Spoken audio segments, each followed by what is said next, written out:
Bienvenue à la toute première émission de la saison de Mag Hebdo. Mag Hebdo, c'est un magazine hebdomadaire durant lequel on développe des sujets à saveur sociale.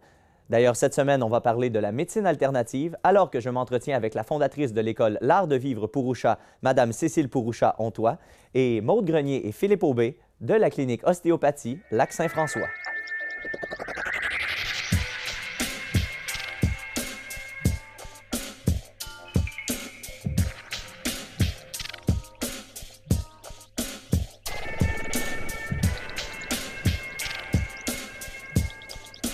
Je suis donc avec Cécile Pourrouchat-Hontois. Bonjour Cécile. Bonjour. Premièrement, sur ton site internet écolepourouchat.com, tu te décris comme une spécialiste en mal de vivre, en deuil, en changement et en lâcher prise. Par rapport à cela, est-ce que tu peux nous décrire un peu en quoi ça consiste? Bien, ça consiste, je vais te donner une image. C'est que beaucoup de gens, pour ne pas dire 99% de la planète, fonctionnent comme s'ils étaient pris dans un filet à poissons. Tu vois, et qu'il faut lâcher prise, c'est-à-dire qu'il faut ouvrir le filet et il faut laisser aller le poisson. Voilà. Alors, ça consiste à ça. Bon, c'est une image pour dire que nous sommes souvent pris dans des valeurs, nous sommes souvent pris dans des moralités, nous sommes pris dans une manière de vivre qui, un jour ou l'autre, pour X raisons, soit un deuil, soit une séparation, soit un divorce, soit un enfant qui ne va pas bien, soit une note de passage qu'on n'a pas eue, OK? Puis, tout d'un coup, à un moment donné, bien, ça craque. On appelle ça le boom. Et là, qu'est-ce qu'on fait? Alors, on peut essayer de passer à autre chose. Par exemple, on divorce, eh bien, on court vite, vite, vite, trouver quelqu'un d'autre. Ou on peut dire, oh, il y a quelqu'un qui a dit, et je ne me souviens pas le nom, qui a dit ceci. Lorsque on est en état de crise, il y a des choix qui s'offrent à nous. Hein? Le premier choix, c'est vers la gauche. Ça amène en enfer. Le deuxième choix, vers la droite. Ça amène en enfer. Le troisième, en haut.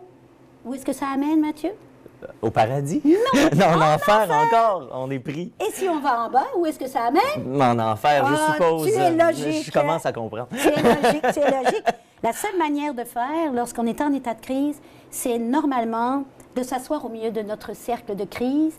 Et la seule chose qui compte là, c'est d'aller découvrir nos propres ressources pour passer à travers la crise, plutôt que de fuir dans un chemin ou l'autre.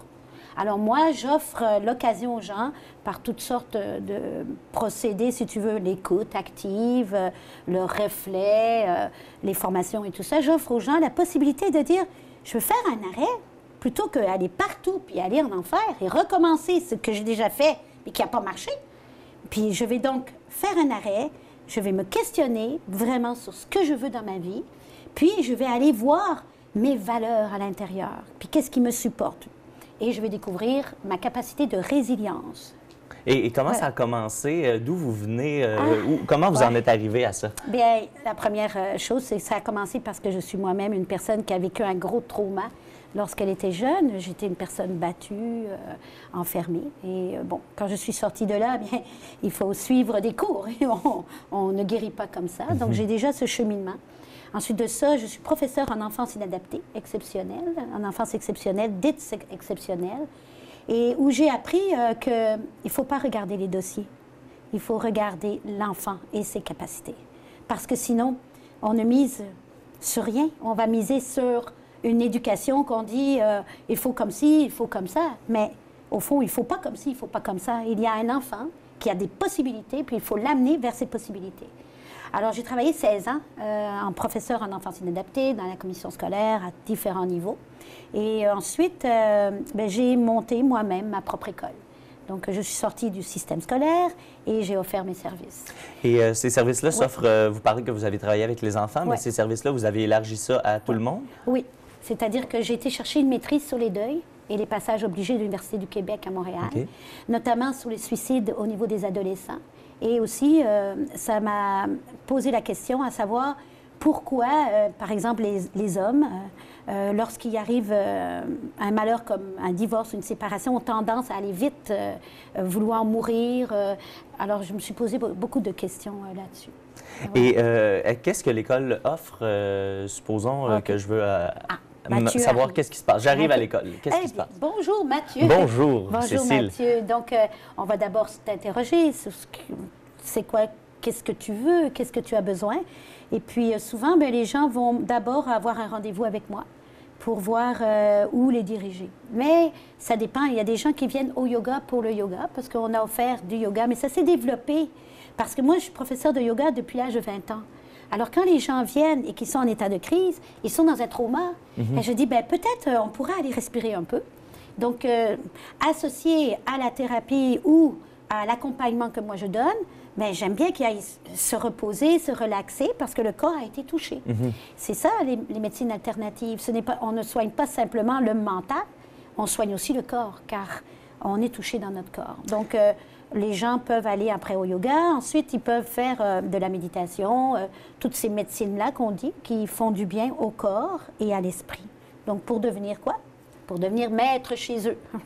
Avoir le plein contrôle Oui. de sa propre personne. C'est exact. Pour avoir le contrôle, puis choisir et arrêter d'être choisi. Choisir, arrêter d'être choisi. Alors, à partir de là, j'imagine que chaque cas est vraiment unique et il n'y a pas de marche à suivre vraiment pour vous. Il n'y a pas de façon de procéder unique. Mais il y a quand même tout le code de déontologie. OK. Comme je ne dirai pas le nom de la personne, comme les rendez-vous doivent durer un temps et un temps. Le code de déontologie est très important. Et il vient d'où ce code-là? Est-ce que c'est un code que vous vous êtes c'est le imposé à vous-même ou si c'est quelque chose qui est réglementé? C'est réglementé par les naturopathes. OK. Mais c'est réglementé aussi parce que si tu veux faire du bon travail, il faut un code de déontologie. Tu ne peux pas faire ça de n'importe comment. Et si quelqu'un se présente chez toi et que tu ne peux pas le soigner, il faut que tu saches dire, écoutez, monsieur, madame, vous seriez mieux peut-être dans la médecine qu'on appelle traditionnelle, bon, ou bien vous seriez mieux peut-être, et des fois je fais des accompagnements à l'hôpital, parce que la personne doit être médicamentée, puis c'est comme ça dépend des cas, il faut connaître. C'est pas la médecine alternative, elle n'est pas moi je vois puis moi je vais te guérir. Exact, c'est ce qui est important, je pense, de démythifier aux gens que c'est pas quelque chose qui sort de vous, que vous avez inventé un matin en vous levant, qui n'est pas encadré du tout. Pas du tout. Parce que souvent, ce que les gens vont reprocher, c'est qu'ils ont l'impression que c'est pas encadré alors que ce l'est. Bien, il y a des professionnels alternatifs ou des gens qui font parfois n'importe quoi. Il faut se le dire et il faut se méfier. Et c'est ça qui vient miner un peu. Je pense que c'était la même chose à l'époque pour les chiropraticiens. Ça l'est peut-être encore un peu pour les ostéopathes, par exemple, dont on va en recevoir un plus tard. Je pense qu'il y a un problème de reconnaissance et de culture peut-être pour les gens. Et ces gens-là qui le pratiquent un peu moins bien minent un peu les autres. Ils ne suivent pas le code de déontologie. Le code de déontologie, si cette personne est en état, je dirais, hystérico-maniaco-dépressif, tu ne peux pas le soigner. Cette personne a besoin d'aller à l'hôpital, a besoin de soins dits traditionnels, elle a besoin de cliniciens, de psychologues traditionnels. Puis des enfants, c'est pareil. Je veux dire, il faut savoir, il y a beaucoup de choses à apprendre si on veut devenir naturopathe ou travailler comme ça. On ne travaille pas comme ça n'importe comment. Puis moi, je trouve ça un peu triste quand ça se passe. Mais dans la médecine traditionnelle, il y a aussi d'autres personnes qui travaillent aussi n'importe comment. Hein? Ils écoutent des gens qui ont besoin de conseils, puis ils se refusent de donner le conseil. Puis on l'a vu, il y a des personnes qui vont sur la route, puis qui vont tuer une personne parce que là, ils veulent se suicider, puis ils n'ont même pas eu un conseil. Alors donc, tu sais, donnant, là, c'est partout, il y a des impairs et c'est les humains. Oui, c'est ça. On a tendance à amplifier ceux des médecines alternatives pour une raison... Pour une raison politique. Voilà. Pour une raison politique, pour une raison de radification de la pensée. Parce que la médecine alternative permet à certaines personnes d'aller un petit peu plus loin au niveau de la réflexion sur le monde. La médecine alternative, en tout cas que moi je pratique, parle de sens. Est-ce que ça fait du sens d'avoir 5 maisons puis d'être en dépression? Est-ce que ça fait du sens d'avoir 500 000 $ de dette puis de vouloir te suicider? Est-ce que ça fait du sens d'avoir 6 blondes ou 6 chums puis qu'à chaque fois ça tombe? Est-ce que ça fait du sens que tu fais tellement d'activités que tu ne t'occupes pas de tes enfants? Et est-ce que ça fait du sens que cet enfant qui a 6 ans, et on en voit de plus en plus, faites attention, est déjà en dépression? Alors, la médecine alternative, elle interroge, OK? Et puis, elle fait interroger la personne. Elle ne donne pas de vérité. Ça donne un temps d'arrêt, si je comprends bien. Ce que je retiens beaucoup, c'est beaucoup se recentrer, prendre un temps pour juste démêler un peu... Oui, pas juste démêler, trouver un sens. Trouver un sens. trouver, il faut qu'on parte en quête. Tout le monde s'en va se payer le chemin de Compostelle. J'ai rien contre, mais le vrai chemin de Compostelle, c'est l'événement qui se passe à l'intérieur de toi. En ce moment, je te rends compte, Mathieu, il y a un événement qui se passe à l'intérieur de moi par ta parole et ma parole et par notre échange. Cet événement est extrêmement précieux. Il est aussi précieux que le terrain, que le voyage que je vais me payer à Compostelle.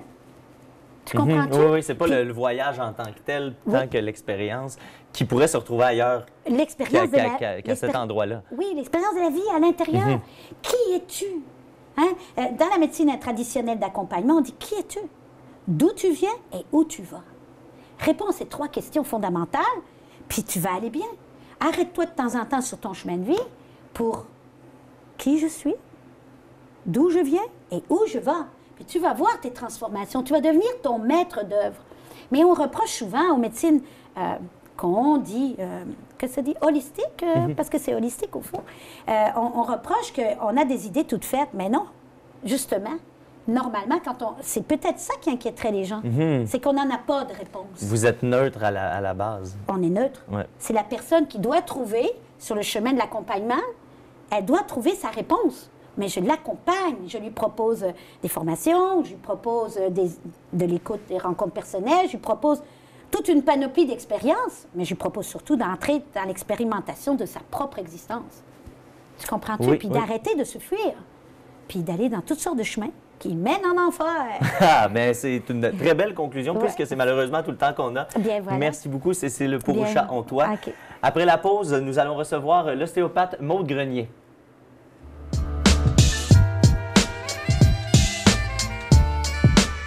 Je suis avec Maude Grenier et Philippe Aubé de la clinique d'ostéopathie Lac-Saint-François. Merci d'être avec nous.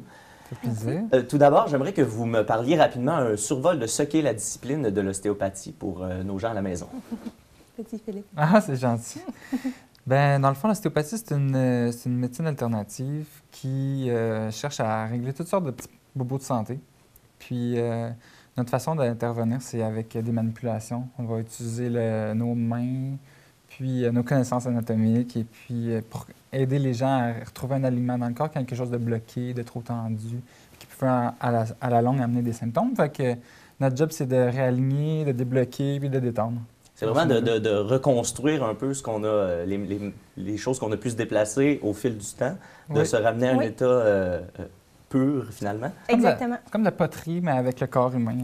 On peut pas changer les pièces comme un mécanicien, mais on trouve une façon de tout réorganiser. Ben, d'ailleurs, il faut dire que Philippe Maude et moi, on se connaît depuis longtemps et tu m'as déjà fait une manipulation de l'estomac alors que j'avais très mal à l'estomac. Oui. Et seulement en déplaçant mes organes, tu Oui. m'avais guéri vraiment en 30 secondes.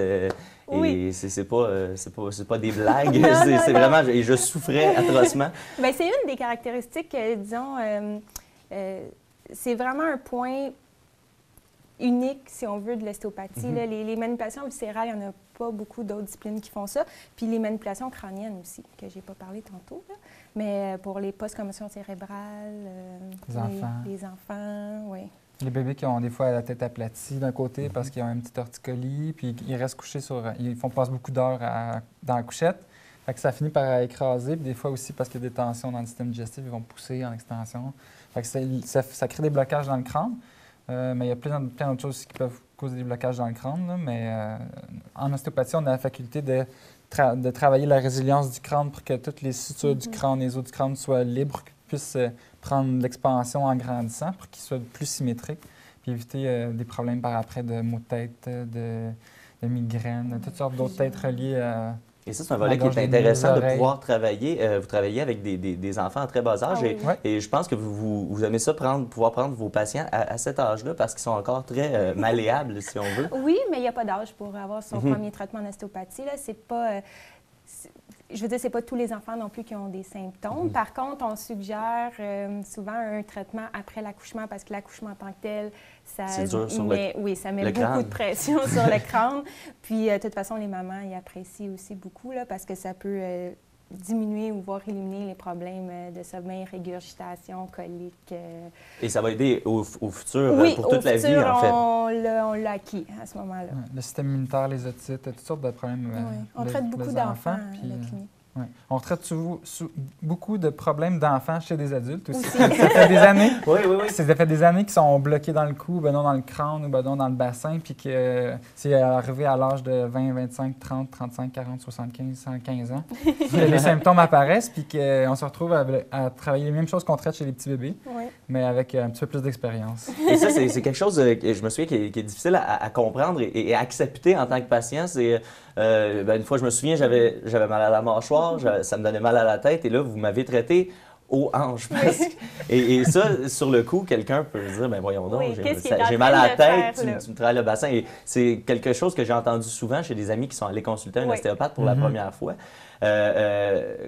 Comment ça fonctionne? On n'est Ben, pas habitué oui, de c'est cette clair. approche-là. Parce que dans le fond, l'ostéopathie, c'est une médecine holistique. C'est global. On traite dans la globalité, puis on cherche toujours la cause du problème. Fait que c'est ce qui nous caractérise, en tant que thérapeute. Fait que oui, on cherche d'où part le déséquilibre. Fait que tu peux te faire traiter le pied si tu viens pour des migraines, si par contre tu as eu une vieille foulure qui a mal guéri, tu as tout transporté ta mise en charge d'un côté, puis blablabla, ça donne des migraines. Notre job à nous, en tant qu'ostéopathe, pour pas que les gens soient « Ouh, qu'est-ce qui vient de se passer? » c'est de bien expliquer qu'est-ce qu'on fait. Puis, nous, on le fait.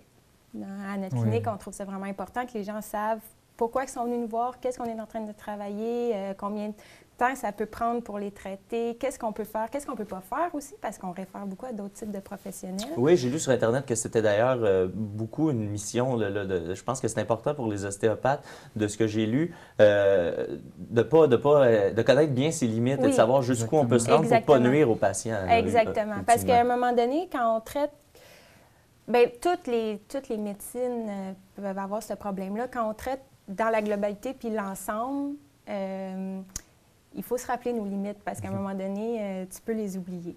On a l'impression qu'on est capable de tout faire à un moment donné parce vrai. qu'on est très focusé sur notre approche, puis on comprend tout le corps humain comme des désalignements, des choses qui sont bloquées, mais il faut savoir reconnaître. Puis dans le fond, la formation en ostéopathie, chez des ostéopathes qui sont bien formés, justement, ils focusent beaucoup sur le fait de reconnaître les drapeaux rouges qui nous demanderaient une référence médicale ou des examens complémentaires. Et puis, les étudiants, s'ils passent à côté des choses comme ça, ils peuvent échouer les examens. Puis, c'est des trucs, c'est vraiment ancré Est-ce que c'est la première étape qu'on fait? Est-ce qu'on essaie d'établir tout de suite? Est-ce que je peux régler ces problèmes ou est-ce que je peux ne pas régler ces problèmes? Ou si on essaie de travailler le plus qu'on peut avant de dire, ah ben là, c'est plus de mon ressort? Ça dépend toujours. Il y a différents types d'urgences. Oui, c'est ça, il y a différents types d'urgences. Il y a des urgences que, oui, il faut t'envoyer chez le médecin, mais que tu peux traiter quand même dessus, si on veut. Mais il y a des urgences que, si le patient, il consulte, puis tous les signes d'une crise cardiaque, tu l'envoies. Tu sais, même tu appelles l'ambulance directement.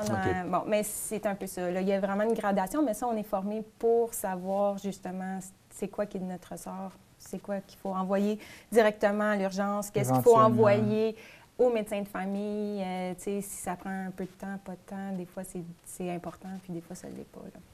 Là. Comment on en arrive à devenir ostéopathe? Parce que j'imagine, ça fait combien de temps que vous avez commencé à Bien là, ça fait étudier? 5 ans que la clinique est ouverte. Et après, il y a eu 4 ou 5 ans d'études avant ça? 6 grosses années d'études. 6 ans? Oui. 6 ans? Puis si votre ostéopathe a moins de 6 ans d'études, ce n'est pas un ostéopathe. Oui, c'est un ostéopathe parce que c'est pas un titre réservé au Québec, l'ostéopathie.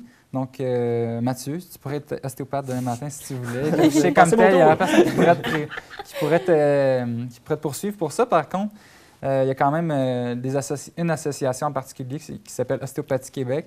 Cette association-là, tu peux être membre de cette association-là si ta formation antérieure ou bien ta formation en ostéopathie comprend un nombre minimum d'heures et puis qui aussi te permet de faire un clinica de 2e cycle ou bien un mémoire, puis pour un total d'une formation d'environ 6 années. Puis c'est ça, Ostéopathie Québec, c'est la référence à partir de laquelle quelqu'un chercherait un ostéopathe, mais il ne saurait pas à quelle porte cogner, pourrait aller voir sur le site d'Ostéopathie Québec, puis pourrait être en confiance avec n'importe quel... Donc, directement, tous ceux qui sont affiliés à ça sont listés. Oui. Et selon vous, est-ce que c'est, disons, un minimum pour quelqu'un qui veut être sûr d'avoir un bon service? On se rend sur le site. Ostéopathie Québec, oui, exactement. Puis, c'est sûr que dans Ostéopathie Québec, il y en a qui ont en tant qu'ostéopathe, on continue tout le temps. Là. On fait tout le temps des cours postgradués, fait qu'ils ont des intérêts particuliers. Il y en a qui traitent beaucoup plus les enfants que d'autres. D'autres vont travailler plus avec les sportifs. Mais un ostéopathe travaille habituellement avec toute la clientèle. C'est juste qu'à un moment donné, à force de travailler là, avec les années, des fois, notre clientèle est comme plus... Restreinte ou pas restreinte, ciblée. mais plus ciblée à une clientèle. Mais peu importe qu'est-ce que vous avez, si vous allez voir Ostéopathie Québec, allez sur n'importe quel des ostéopathes le plus près de chez vous, puis essayez-le. Et comment vous avez entendu parler de l'ostéopathie pour la première fois? Bien, moi, c'était un peu particulier. En fait, au secondaire, j'hésitais beaucoup entre devenir médecin et devenir enseignante, prof. J'ai toujours hésité entre les deux. Et là, d'ailleurs, tu fais les deux. Et maintenant, je Tu es fais les rendue deux, enseignante à l'école d'ostéopathie. Exactement. Donc, c'est ça. J'ai hésité entre les deux. Puis, il y a eu un moment où je me suis rendue à Sainte-Justine, puis j'ai été un peu déçue du manque de travail d'équipe envers tous les spécialistes qui sont là. Puis Sainte-Justine, c'est un très bon hôpital, là. Fait que je veux pas... je me dis, aussi à Sainte-Justine, le travail d'équipe n'est pas plus présent que ça. Ça ne m'intéresse pas de travailler en milieu hospitalier. Donc, j'ai choisi l'enseignement à l'UDM. Et la maison de l'ostéopathie est tout près de l'université. Et j'ai passé par là. Puis j'ai dit, maison de l'ostéopathie. Moi, j'ai été une patineuse, fait que j'avais déjà consulté chiro, physio, j'avais tout fait. Puis j'ai cogné, j'ai pris un rendez-vous. C'est vraiment par curiosité, là. Oui. C'est un peu hasard. Un peu hasard. Puis là, j'ai dit, OK, c'est ça que je veux faire. Et là, tu as entraîné Philippe avec toi. Exactement. Dans cette formidable aventure. Toi, Philippe, tu savais pas quoi faire. Et là, tu as dit, bon, petite solution facile. Oui, c'est ça. Ben, Maud et moi, on étudie en sciences humaines ensemble. Puis on est un couple depuis 12 ans. Puis, dans le fond, Maud a commencé en ostéopathie. Puis moi, j'étais tout le temps de mauvaise humeur en sciences humaines. À l'université, j'écoutais les nouvelles. Puis, le monde un jour, le monde m'a dit un jour, tu vas-tu être tout le temps en mauvaise humeur de même? J'ai dit... Il faudrait peut-être que je commence à réfléchir à un autre. Fait que finalement, de fil en aiguille, je trouvais que l'ostéopathie, c'était un beau défi intellectuel parce que moi, je suis vraiment cérébral au départ. J'aime beaucoup comprendre. Puis l'ostéopathie, ça donne un défi de ce côté-là, c'est sûr, parce qu'il y a beaucoup d'anatomie, beaucoup d'interrelations du corps et tout. Le fonctionnement du corps humain, c'est complexe, puis il faut aussi vraiment s'y mettre. Puis dans l'ostéopathie, pour apprendre l'ostéopathie, il y a l'aspect tout de la palpation, de toucher, de comprendre les gens, mais de l'intérieur à partir des tissus. Puis ça, c'est une dextérité que j'avais pas du tout avant, fait que ça m'a permis de me développer en tant que personne aussi de ce côté-là. Puis mais il y a d'autres cheminements en ostéopathie. Maud, c'était complètement le contraire. Elle, en première année, elle sentait tout. Moi, je faisais juste sacré. Puis de l'autre, mais sauf qu'elle, elle mélangeait encore sa gauche puis sa droite. Fait que c'était encore dur pour elle de savoir si c'était le bras gauche ou le bras droit qui était en problème. Fait que il y a toutes sortes de cheminements dépendamment de chaque personne. Mais c'est tout le temps... c'est une discipline vraiment entière qui permet vraiment de se développer comme une personne. Donc, c'est vraiment intéressant d'être étudiant. C'est très éprouvant, par exemple. Mais sauf que... Parce que c'est beaucoup d'apprentissage personnel en peu de temps. C'est un bootcamp de savoir qui t'es, puis qu'est-ce que tu veux dans la vie, puis de t'affirmer. Aussi, tu développes ton identité comme thérapeute en même temps de tout ça. Fait que...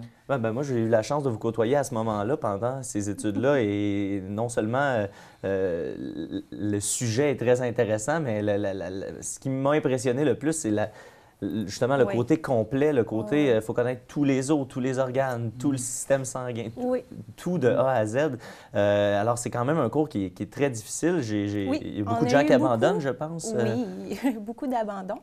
Parce que là, présentement, mettons, on prend notre école. Parce que Ostéopathie Québec, on a parlé tout en c'est 2 écoles qui peuvent accéder à Ostéopathie Québec. 2 écoles principales. Il y en a d'autres plus petites aussi.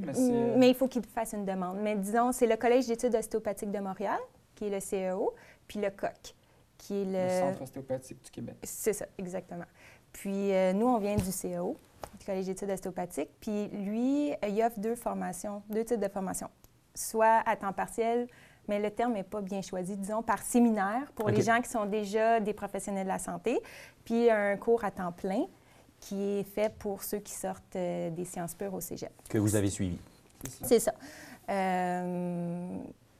Ce cours-là qu'on a suivi, nous, c'était un bac de 4 ans et demi, puis il est accrédité par l'Université de Wales. Maintenant, ça va changer, mais dans notre temps, c'était accrédité par l'Université de Wales.